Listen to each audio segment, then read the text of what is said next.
Demonstrating the reaction of vinegar and baking soda in a pretend volcano.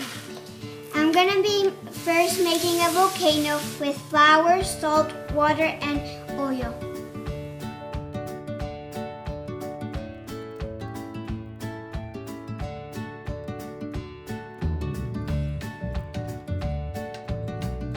Now that I have my dough, I'm going to shape it into a volcano.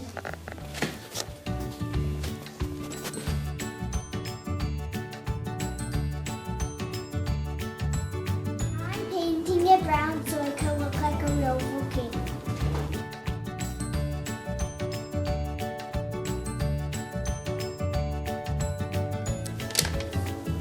Baking soda and vinegar react with each other because they exchange atoms. I'm going to be putting food coloring so it could look like lava. Baking soda acts as a base and takes a proton from vinegar, which is an acid.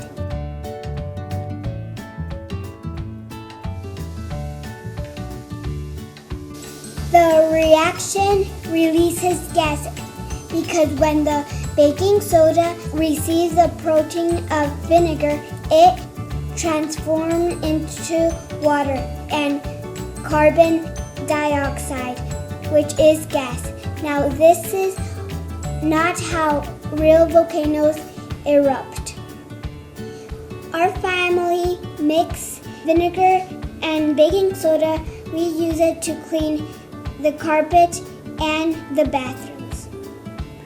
Bye-bye.